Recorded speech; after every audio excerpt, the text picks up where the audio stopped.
Bonjour à tous et bienvenue sur Axe Facile. Dans ce nouveau tutoriel consacré à l'utilisation du langage Axe combiné avec l'extension NME, nous allons découvrir comment développer votre première application multiplateforme avec Axe NME. Alors tout d'abord, nous allons utiliser notre environnement de travail Axe NME. Comment faire? Je vais vous montrer comment utiliser un éditeur de langage Axe performant, celui que je préfère. Il s'agit de Sublime Text 2. Nous verrons ensemble les fonctionnalités d'autocomplétion ainsi que les fonctionnalités, les options de compilation via une architecture XML. Donc c'est le fichier .nmml, donc config NME, qui permet de compiler votre application en Flash pour Android, en HTML5, pour le bureau comme Windows. Et dedans, c'est une architecture XML, c'est ce que nous allons découvrir. Nous verrons la compilation donc en elle-même, la compilation multiplateforme directement à partir de Sublime Text 2. Je vous expliquerai un petit peu l'architecture de la classe main, la classe de base de votre application, ainsi que plusieurs principes de fonctionnement propres au langage Axe pour organiser votre code. Et bien entendu, nous allons créer notre première application multiplateforme grâce à Axe NME. Donc c'est parti, en route pour la partie pratique. Alors, nous sommes sous Sublime Text 2. Je vais commencer par la partie projet. Nous avons un projet avec un fichier SVG. Donc ça représentera le logo de votre application. Par exemple, il sera visible dans votre téléphone, dans votre smartphone Android. Dans l'onglet application, il y aura ce logo. Ensuite, nous avons un répertoire export en fonction des plateformes. Donc pour Android, pour Windows, le C, pour Flash et après les autres plateformes si on compile notre application à destination des autres plateformes. Donc ça, c'est une architecture typique que je trouve très optimisée, très intéressante pour programmer. Et nous avons un répertoire source qui contient le code source. Donc la première chose à faire, c'est de configurer la compilation de votre application. Donc ça passe par un fichier nmml qui contient différentes options. Donc il est basé sur une architecture XML et je l'ai commenté au maximum pour vous aider à faire le choix dans les différentes options de compilation. Donc là, nous allons voir juste un aperçu de différentes possibilités de compilation. Donc le nœud app, ça permet pleinement de configurer la compilation de votre application avec le titre de votre application, le fichier, le nom de l'exécutable utilisé. Donc si on regarde en compilation Flash, je l'ai compilé avant, il s'appelle demorapide.swf. Si on regarde en CPP, donc c'est un .exe que l'on ne voit pas là, mais qui s'appelle demorapide.exe. Je vais vous montrer sur mon disque dur directement. Hop, export CPP Windows bin demorapide.exe. Et la même chose pour Android, sauf que c'est un fichier APK. Donc revenons sur config.nm. Nous avons la classe de compilation, donc c'est par la classe main que le compilateur va attaquer la création de votre application, le package, la version et la compagnie, donc ce axe facile. Ensuite, nous avons un nœud Windows qui définit la taille, largeur, hauteur de votre application, le mode d'orientation, donc portrait ou paysage, le nombre de FPS, si elle est redimensionnable ou non, la couleur de fond. Et si vous souhaitez donner des paramètres spécifiques en fonction de la plateforme ciblée, vous pouvez rajouter if target Android. Ça veut dire que dans le cas où vous compilez votre application à destination de la plateforme un téléphone, un smartphone Android, eh bien, il va prendre ces paramètres-là pour créer votre application. Ça, c'est if cpp. Donc, si c'est une application, un point exe, une application exécutable sous Windows, il prendra ces paramètres de compilation supplémentaires. Ensuite, on renseigne le répertoire de destination de l'exécutable. Donc ici, c'est export. Vous pouvez très bien l'appeler comme vous le souhaitez. L'avantage de cette configuration des options de compilation, c'est que l'ensemble des options sont personnalisables.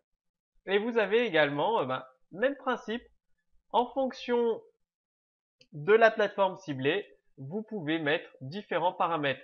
Donc là, c'est si on cible WebOS, si on cible l'iPhone, on se met en plein écran, ou si on cible les smartphones Android, on met l'application en plein écran. Là, on cible la plateforme Flash, donc le Flash Player, et bien on lui demande de compiler en utilisant la version 11 pour créer le fichier SWF. On a différentes options qui sont commentées ou non. Donc ça, c'est pour désactiver les traces.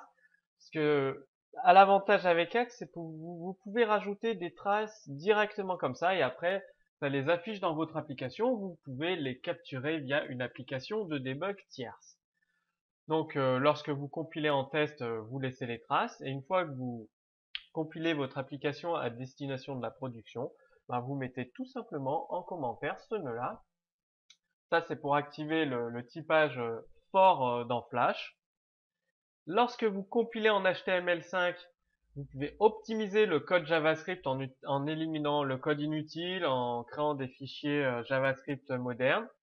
Ensuite, tous les fichiers sources, donc les points HX, qui sont inclus pour la compilation, on précise le répertoire, l'endroit où ils sont situés. Et là, c'est les librairies que nous utilisons pour la compilation. Donc, on utilise la librairie NME parce que nous allons créer une application multiplateforme. Ensuite, donc les icônes. Et là, je vous ai mis différents exemples. C'est si vous pouvez utiliser d'autres éléments. Donc ça, c'est les assets, c'est les éléments de votre application, que ce soit des graphismes, des images JPEG, SWG, PNG, des fichiers TTF de police, des fichiers MP3, tout ce qui est possible d'utiliser comme élément externe à votre application, vous pouvez l'inclure avec le nœud Asset. Nous verrons dans les prochains tutoriels consacrés à Axe NME, comment mettre en pratique ces différentes options à travers plusieurs tutoriels sur différents types d'applications multiplateformes. Pour la compilation sur Android, nous avons l'utilisation d'un certificat qu'il faut avoir créé au préalable. Donc, bien évidemment, dans les prochains tutoriels, vous allez découvrir comment créer un certificat valide pour la plateforme Android et l'utiliser avec la compilation Axe NME. Et à la fin, nous terminons par inclure des librairies précompilées pour votre projet, donc pour la compilation de l'application. Donc ça permet de compiler votre application. Ensuite, nous avons la classe main, la classe de base de votre application. Donc, on a le point d'entrée de notre application, c'est là que le compilateur va amorcer la création de votre application finalement. Tiens, ça, j'en ai pas besoin. Donc, par une méthode statique main. Et on lance l'application. Tout simplement. Donc, vous pouvez appeler la classe comme vous voulez, Toto, Hello, ce que vous voulez. Par contre, il est nécessaire d'avoir une méthode static main que Axe va récupérer pour créer votre application. Et là, dans ce cas-là, vous ajoutez un enfant sur la scène, c'est new main. Donc vous créez une instance de la classe main et ici on a notre constructeur. Donc la classe main étant sprite, pour ceux qui suivent ActionScript facile, la classe main de base étant toujours sprite pour des soucis d'optimisation. Donc pour Axe, j'ai choisi la même solution que je trouve vraiment très pratique. Et ensuite, il vous suffit d'initialiser la scène et de construire votre application. Donc là, vu que ça reste une application très simple, il n'y a aucun design pattern d'utiliser et juste un ou deux objets, enfin ça reste vraiment simple. Je vais plutôt me concentrer sur les spécificités du langage Axe. Par exemple, vous allez créer un menu, donc personnaliser le menu contextuel dans le mode multiplateforme. Et comme vous le savez, il n'y a qu'avec Flash où on peut personnaliser le menu contextuel qui est présenté par défaut. Donc on utilise ces balises if Flash. Ça aurait pu être if Android, if CPP, si ça s'adressait uniquement à l'application Windows CPP ou à l'application smartphone sous Android. Donc là, ça s'adresse au Flash Player, donc on fait un if Flash et un end.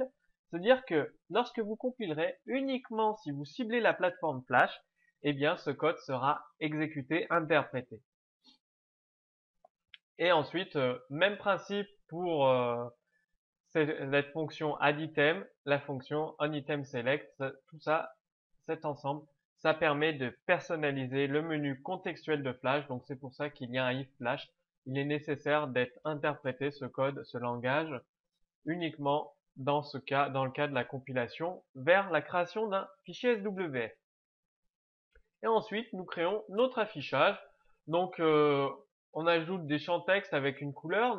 Bien évidemment, on a une méthode addText pour ajouter un texte. Donc, on utilise TextField. Pour ceux qui viennent du Flash ActionScript, la classe TextField, vous connaissez. Et on ajoute tous ces éléments, donc les différents textes, on crée des objets texte sur la scène. Ensuite, on crée un nouveau container sprite.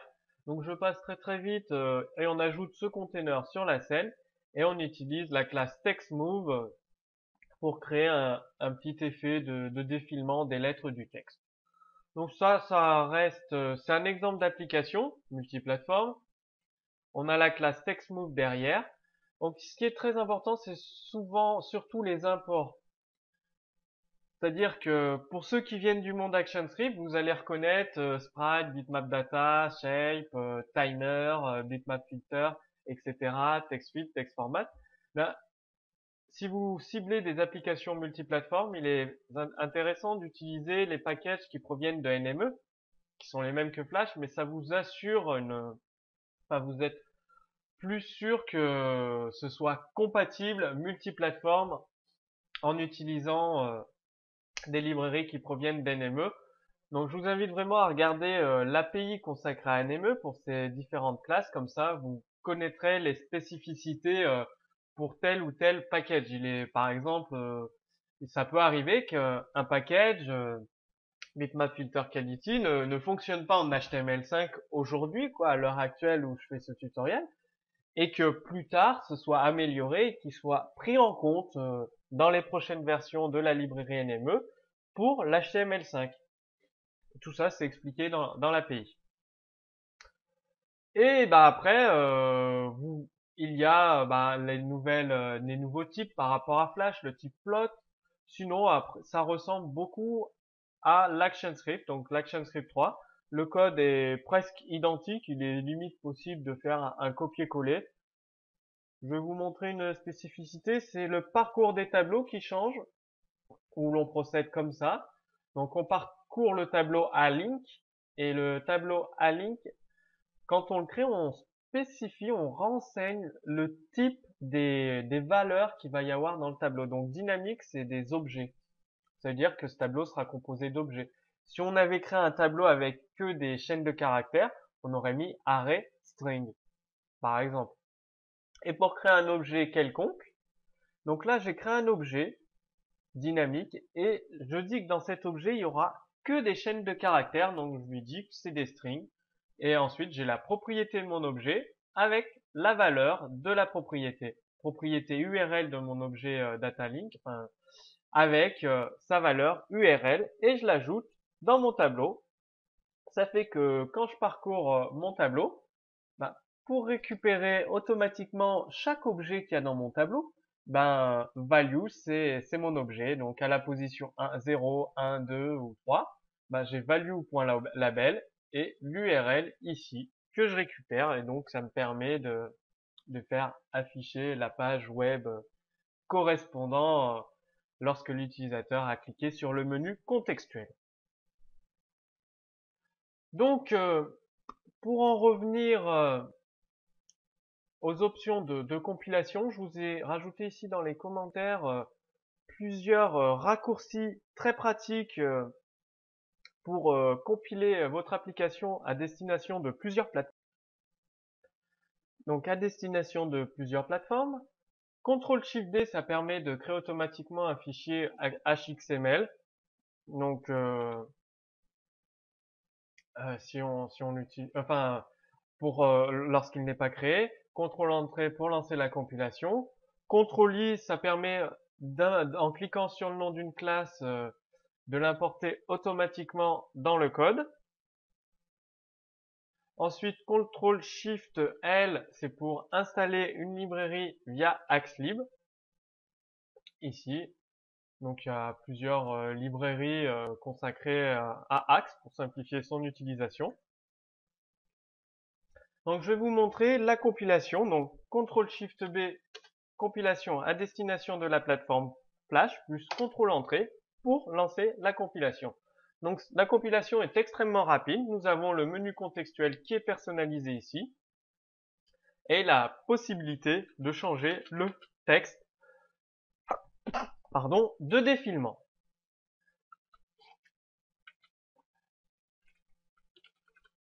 Ensuite, on peut modifier sa vitesse de défilement, plus ou moins rapide, ou carrément le raccourcir au maximum.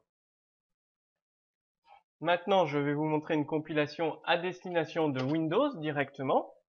Donc j'ai peut-être été un peu vite, j'ai choisi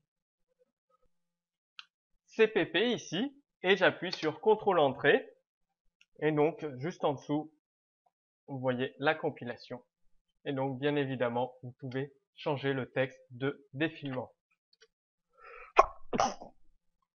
Avec, en modifiant, donc, alors changement du texte de défilement, du texte.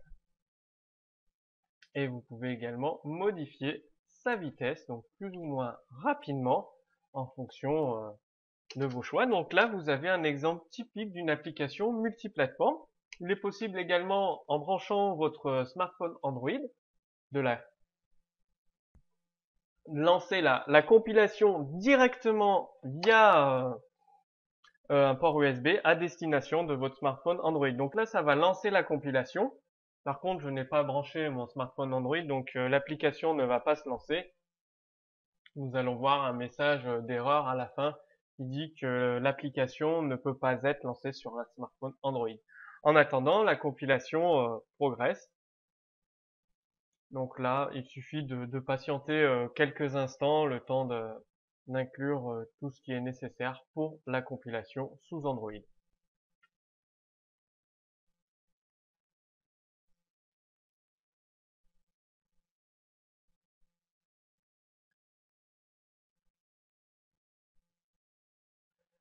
Donc voilà la compilation, build successful. La compilation s'est très bien passée, elle a duré 6 secondes.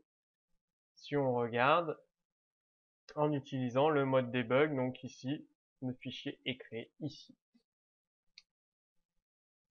Ensuite, si vous regardez, vous avez même la possibilité donc de recompiler. Donc vous avez tous les paramètres de compilation de l'application, c'est-à-dire que vous pouvez utiliser le code Axe qui est créé ici pour recompiler votre application via le fichier HXML. Donc ça permet, c'est comme un fichier GUI config.nme.nmml, c'est exactement le même principe. On donne différentes informations au compilateur et celui-ci lance la compilation à partir du code source, donc de l'application main qui est ici.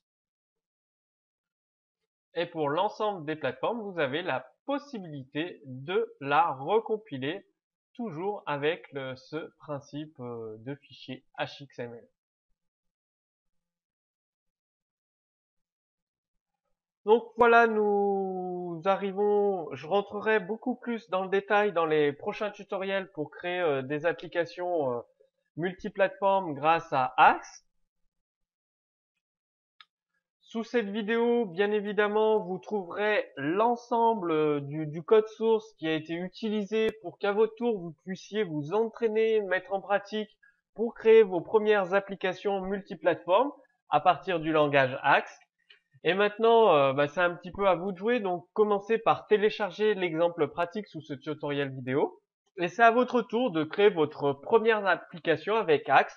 Donc vous pouvez créer une application spécifique pour le Flash Player ou une application multiplateforme qui fonctionne à la fois sous le Flash Player et sous Windows ou par exemple en HTML5. Donc à vous de jouer et puis n'hésitez pas à me laisser un commentaire sous cette vidéo, c'est-à-dire est-ce que vous avez déjà utilisé ce langage, Axe NME, et pour concevoir, dites-moi quel type d'application avez-vous déjà conçu. Donc postez les liens vers vos applications que vous avez déjà créées avec ce langage Axe.